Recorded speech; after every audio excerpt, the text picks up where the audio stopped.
Hello, everyone. I'm Manic, and you know, Scream 4 was just, I think it was all right overall.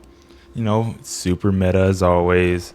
They did a little like extra Omega meta in the at the beginning, but I can give them a bit of a pass on that because since between the third and the fourth movie has been like 11 years. So, they got to get it all out. They've been storing all the meta-ness. So they got to say like, oh, this is how normal movies do it. This is what we've been doing.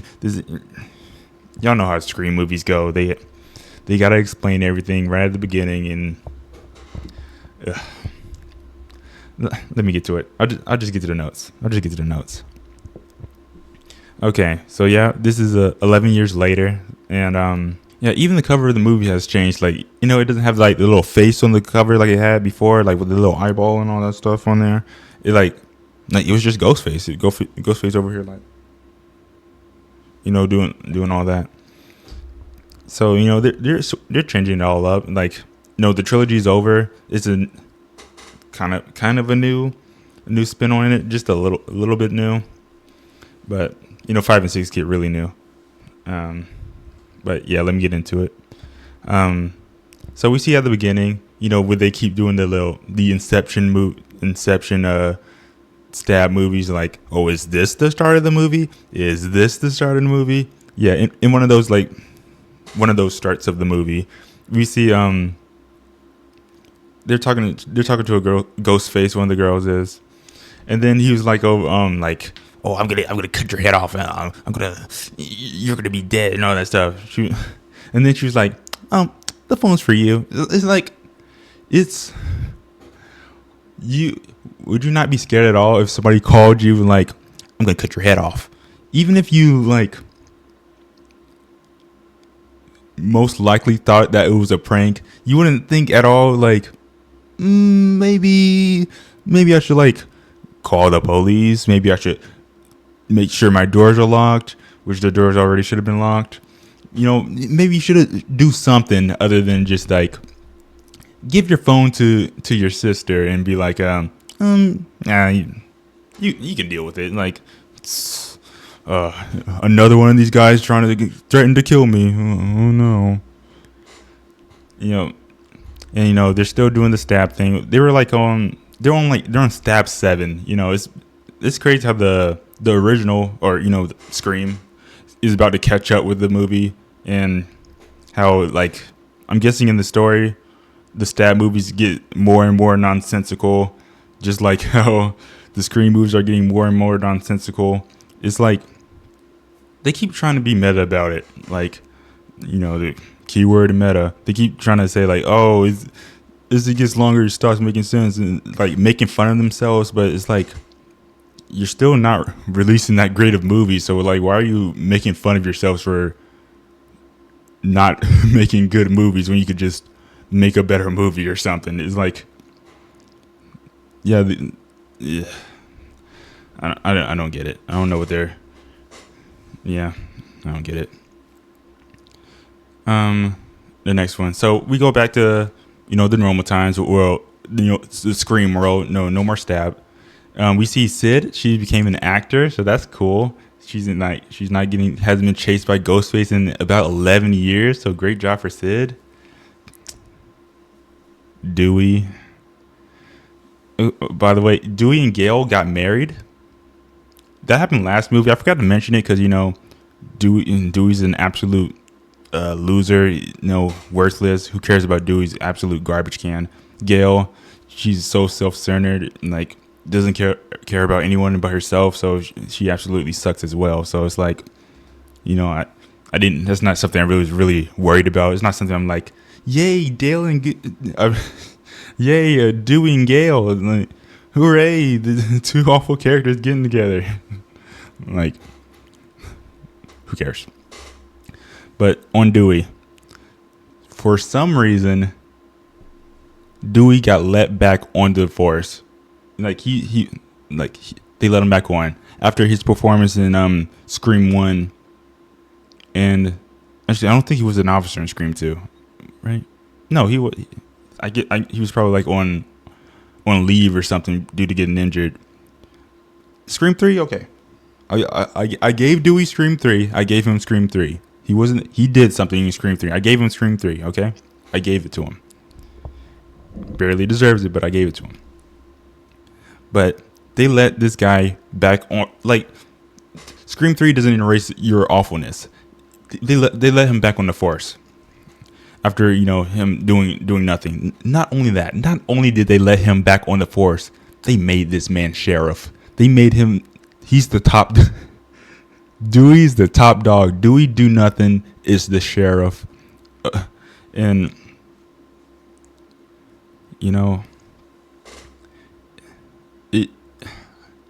I was going to say it makes sense because of how, I guess it does make sense.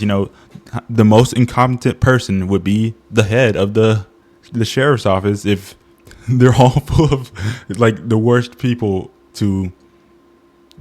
at protecting people like to ever exist. So I guess it would make sense that Dewey's the sheriff of such a bunch of incompetent people. So, and also we meet Kirby. She's over here speeding and running stop signs and like they're just riding with her. We got both the killers. Well, I guess one of the killers is in the car. The other characters, what was it? It was let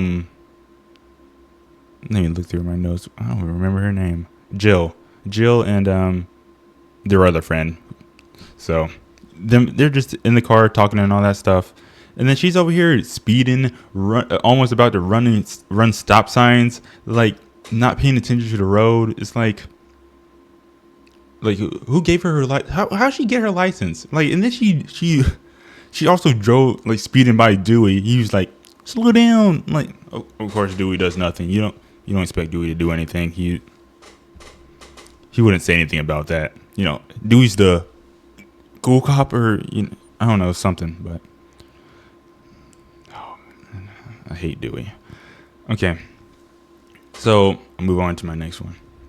So Dewey says he's talking to Judy, and he's like, when they're putting all the kids around the in Woodsboro put up all the Ghostface like statues, not statues, but they put Ghostface costumes on top of the light posts and everything, like for Halloween and all that.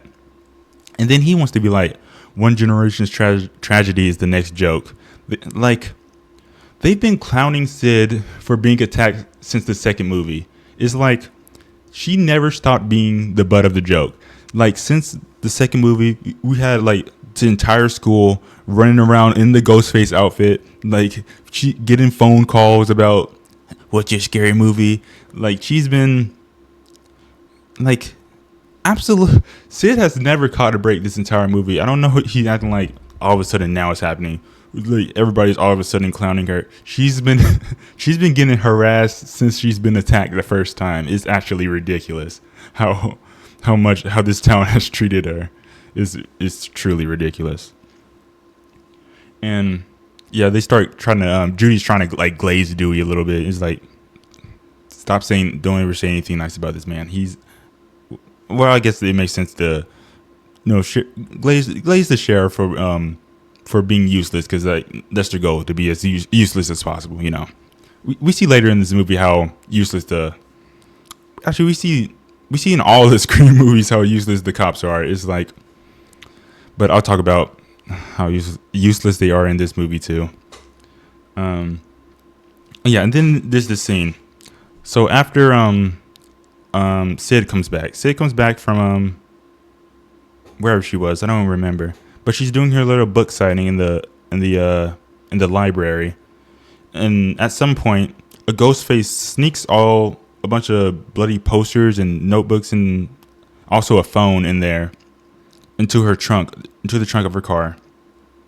And as Judy's trying to like tell everybody, oh, get back, we see Gail. She's coming up like move out of the way. I get to at least see it. Moving her arm all out of the way and all that stuff. Like, let me see. Like, Judy out of fold Gail. Like, she's like, Not only she's pushing her arm down, like interfering with police business. Judy already doesn't like her. She ought to give her a falcon punch, give her a shoryuken, give her something, bro. Don't let Gail treat you like that. Gail is absolute garbage. Like, don't let her treat you like that, Judy. You're better than her. You're better than her, Judy. All right. What's my next one? Okay. So here's about the cops. So Trevor, Joe's boyfriend, he somehow sneaks into the house without the two cops posted outside. Didn't see him. He sneaks into the house. Yeah, he sneaks in the house without being seen. It's like they literally have one job: make sure nobody gets into the house. How well do they do that job? Absolutely awful. Like, why are they out there then? It's not extra protection if you don't protect. Just being there is not even close to enough. Like, I'm surprised. I wouldn't even be surprised if Trevor like right here. Pretend you guys are like the police officers.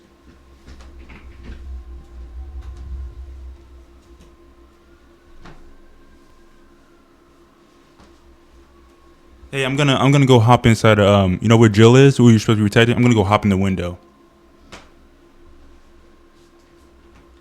I would not be surprised if you were like, okay, see you. Like, those guys. I don't know what the training is, but actually there probably isn't any. It's ridiculous. It's absolutely ridiculous. Yeah. And also, another big thing, a murder happens across the street. Jill's friend gets murdered, across the street. She's screaming and all that stuff. Where's the cops? Not there. Like, in my notes, I'm like, I kind of get on to Sid for not calling the cops, while they were in the car and like telling them to come and help and all that stuff. Honestly, I wouldn't be surprised if I don't blame her for not calling them for help. The cops if they would have came in, they would have probably like accidentally shot her in the back or something, because they're not gonna hit Ghostface. I know they're not. Or maybe they would have, I don't know, ended up shooting Jill, ended up shooting somebody. It would, yeah. The thing about Sid running into the house, they see Jill's friend getting killed through the window. They see, like, and then, okay, so they see her getting killed. You know what she does? She runs straight. Like, I know you want to run over there to try to help her, but bring some type. I know you got weapons. Like we see in all the movies, she is constantly strapped. Like she got a gun. She got a gun. She got a taser. She got a pepper spray. You know what she runs over there with? Absolutely nothing. She doesn't take a few seconds to grab like anything, like really literally anything. And Sid just runs into the house, and then just not only that, she goes in the room all slow, and then she takes the time to sit against the wall. I know you saw a dead body, but he's still around. You don't have time for that. It kind of sounds messed up. You should be a little used to this by now, especially if there's a ghost face in the room with you. Like, you can't be getting your feelings like right now.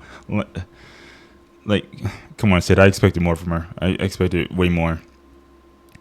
And then, she kind of folds Ghostface a little bit. And then, Jill gets a little cut on her arm, She's a Ghostface, so, whatever with that. And then she ends up knocking Ghostface down.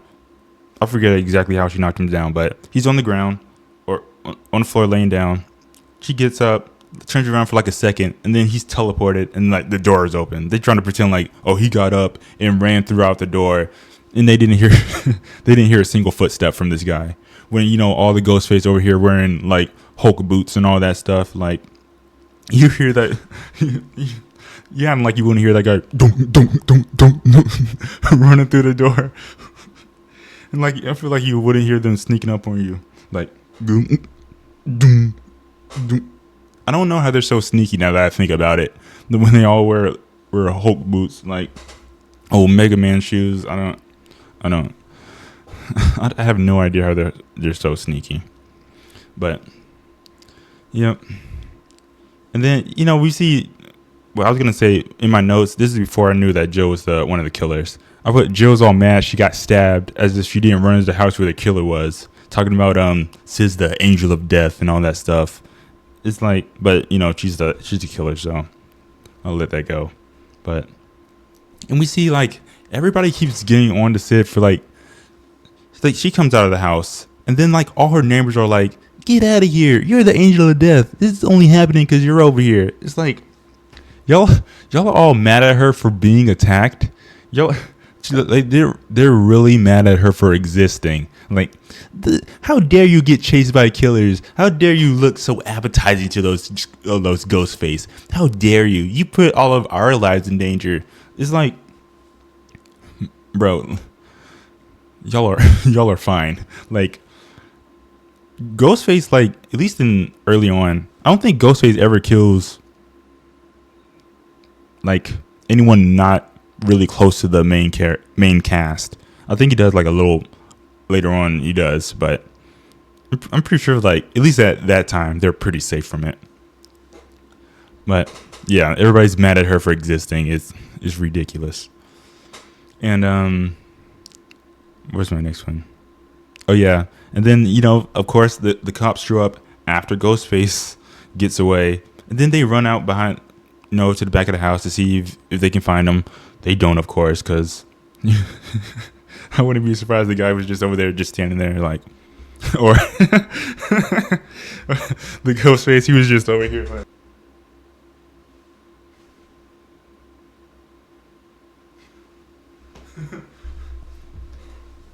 And they just run right by him. It's like, I would not be surprised. These guys are so. Oh my goodness. And then Dewey wants to get on him. Dewey the sheriff. I'm like, come on guys, you should have caught him. Because how many Ghostface did Dewey let get away? Dewey should never be saying anything about anybody letting a Ghostface get away. Oh man, Dewey is an absolute clown. All right. Now you skip a little forward. We go to Sid's publicist that do all the stuff for her book and all that. So she's getting chased by Ghostface. She's out in the parking lot.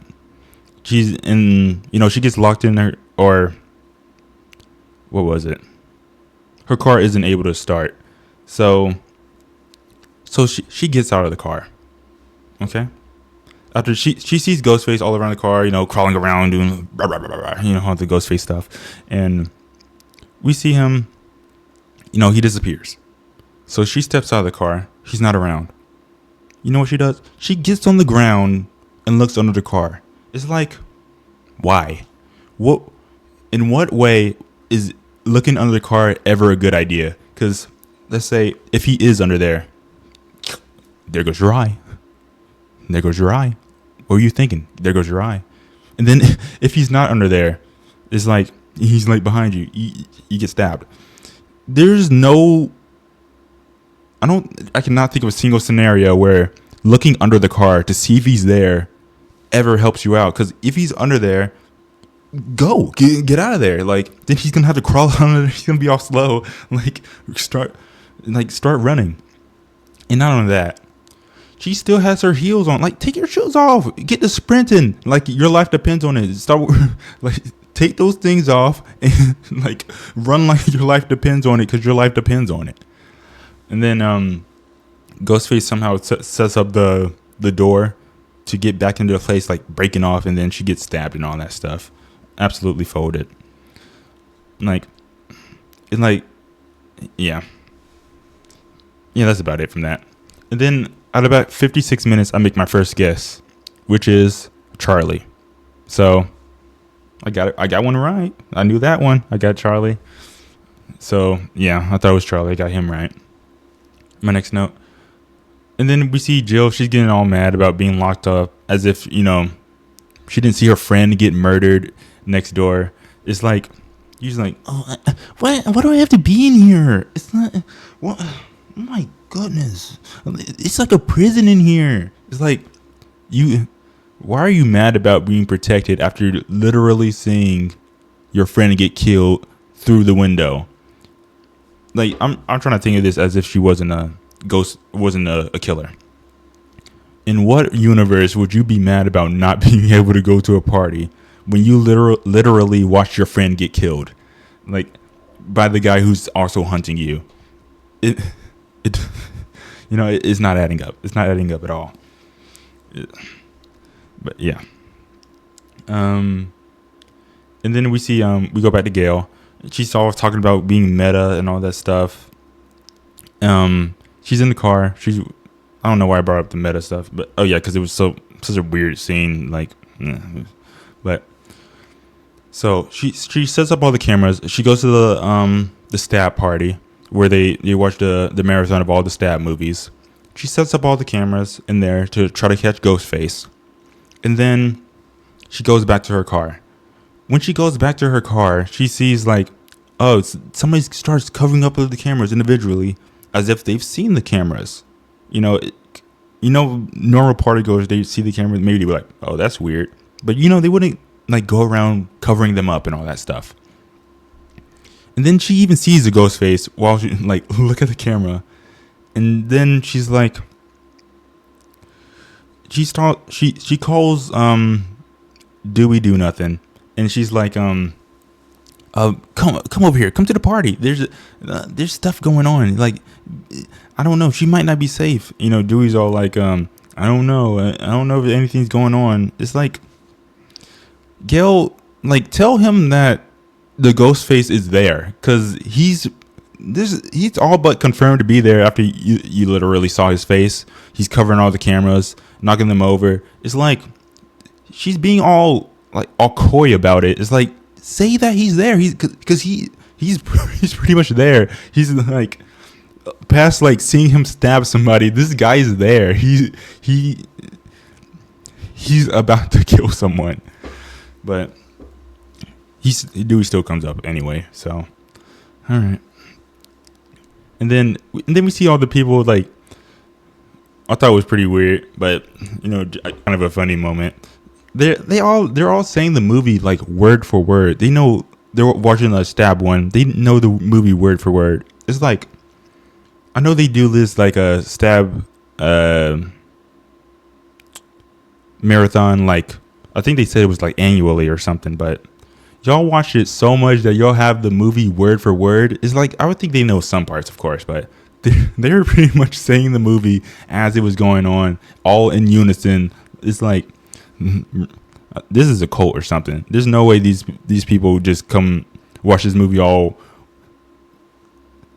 This movie is not even. There's no way the movie's that good. They've seen it that many times that they're able to recite it. That many people have seen it that many times. Yeah. But okay. Now we get to the fight. So we see Gail. She goes back inside, alone, of course. And you see Ghostface. Dewey's looking at all the monitors. He's like, "Gail, look out behind you," as if she can hear her. But Ghostface comes up behind her, attacks her and all that stuff, stabbing her, blah, blah, blah. Gets her on the ground. Then Dewey runs in with a gun. To see Ghostface standing over, his wife. He's about to, not moving or anything. Dewey shoots like 2 or 3 times. How many of those shots hit Ghostface? Just give me a guess. Give me a guess. How many shots do you think Dewey Do Nothing hit on Ghostface? It's 0. You already know it's 0. You know this guy can't aim. You know this guy can't do anything right. He wasn't even moving, Dewey. Like, hit up aim labs, hit up something, dude. Like, come on. You can't be missing these. Oh. And then, yeah, enough for Dewey, at least for now. We go back to Wait, whose house was that? Is that Sid's house or Joe's house? I'm gonna say Joe's house. I don't really remember whose house it is. I think Sid was just visiting their house, so I'm just gonna say Joe's house. So they go back to Joe's house where the cops are protecting them. You know, or where the cops are there. So we go back to the house, and of course, Ghostface easily folds both the cops, as always. Is like, man, what do they have a gun for? What are they trained for? If they're gonna get, like, the cops haven't once put up a fight against Ghostface, and it's ridiculous that not once. Yeah, they both get folded. Yeah, and okay, that's about it for that. I'm saying the same thing. Cops are useless in this movie. It's ridiculous. And then I make my second guess, and I'm pretty sure this is my last guess. Yeah, my last guess, and it's Charlie and Kirby. So I got Charlie. I got him locked in. He's absolutely I know it's him, but I think it's Kirby. But Kirby's not it. Like later we find out it's Jill. I didn't think it was Jill at all. Like, because she seemed like the main character, so that was a good mix up, I guess. Yeah, I didn't see that coming. But so okay, we go a bit further on. The Ghostface are all chasing them through the house. I'm guessing it's Jill's the Ghostface that's chasing them, but yeah, it had to be Jill. So she's chasing them all through the house, and then they get to the roof. We have who was it? Who do we have hiding under the bed?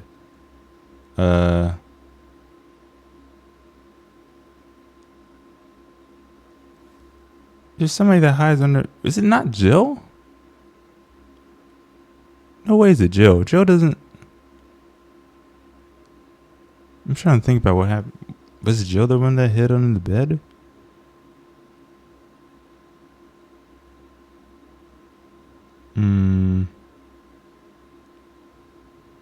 No way, right?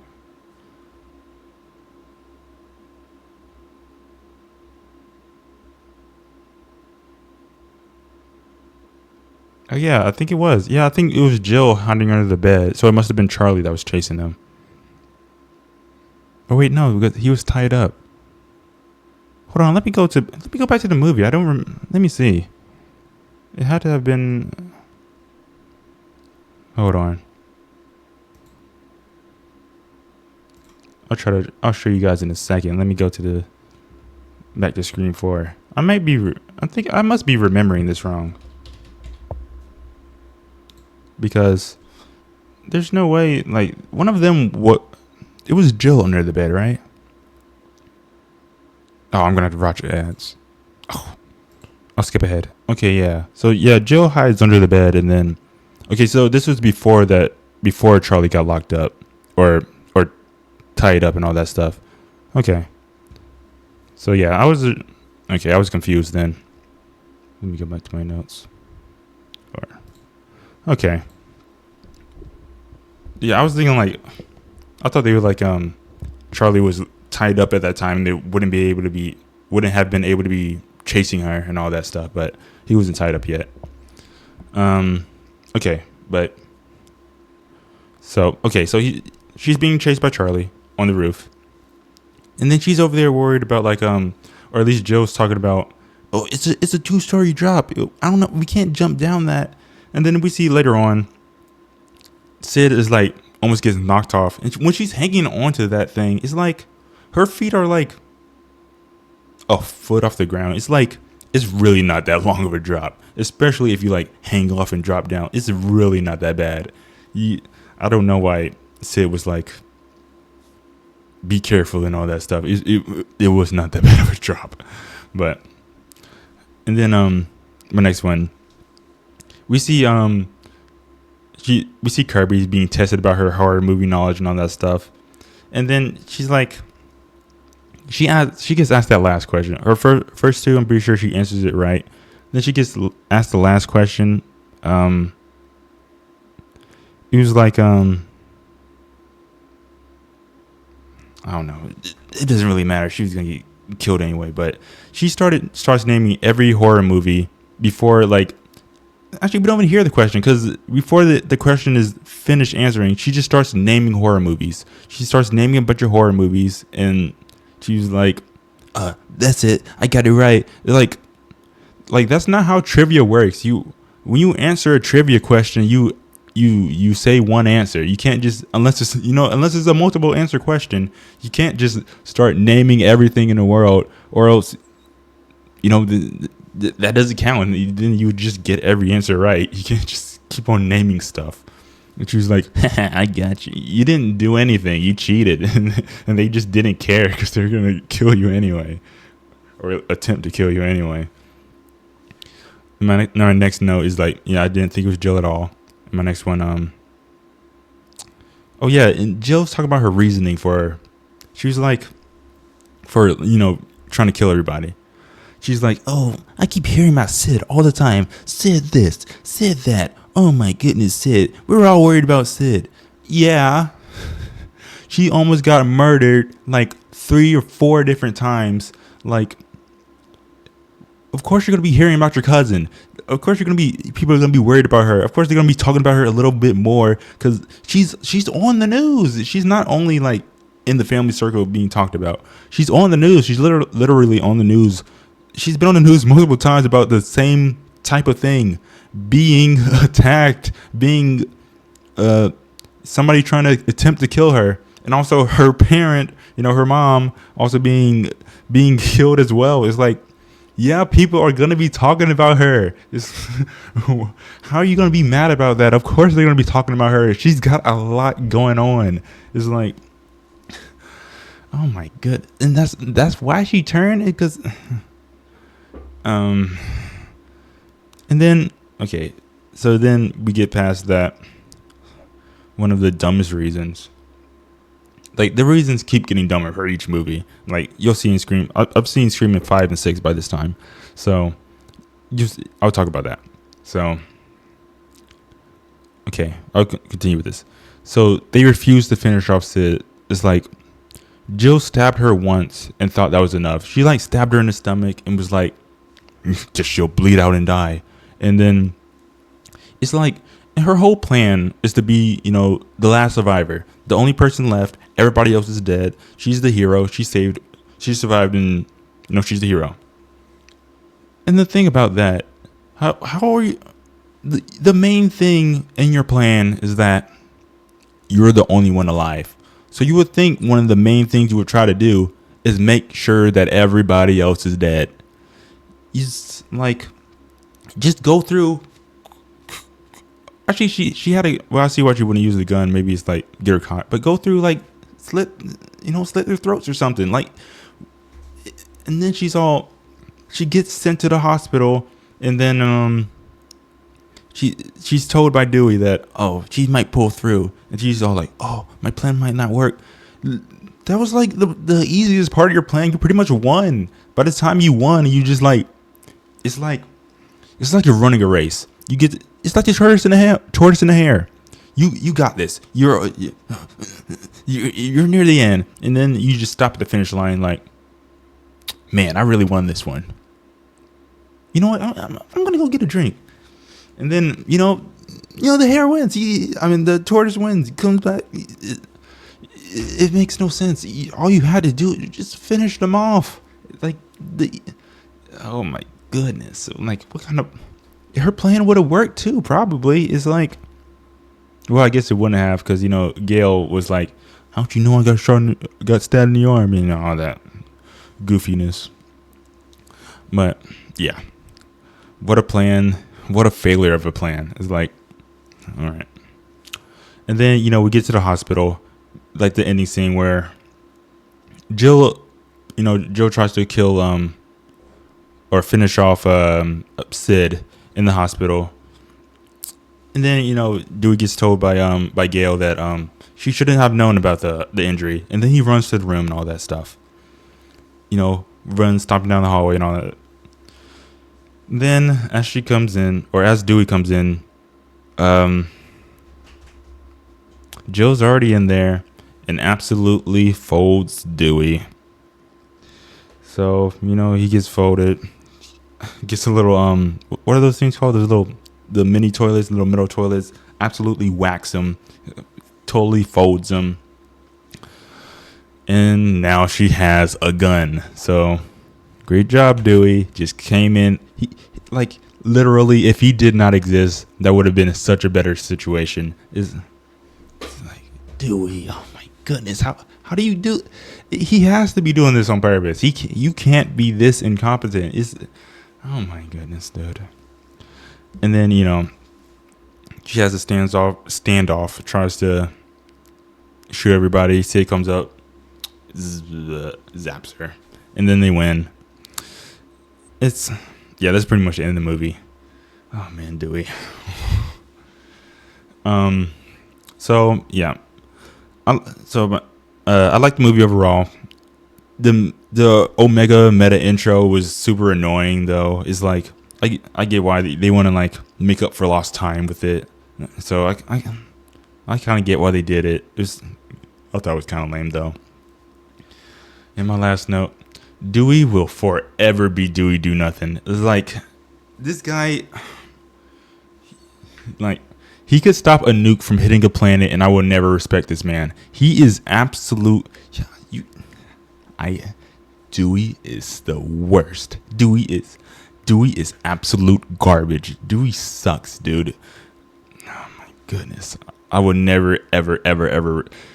See, that's what I'm talking. That third movie was an absolute fluke. Like I don't know what came over Dewey. Like that was a fluke. I gave this movie a 7 out of 10. So I liked it better than number 2, but I still like 3 better. But see, Dewey gets me so heated. How do you, like you can't be. Okay, bye guys. Good. Bye.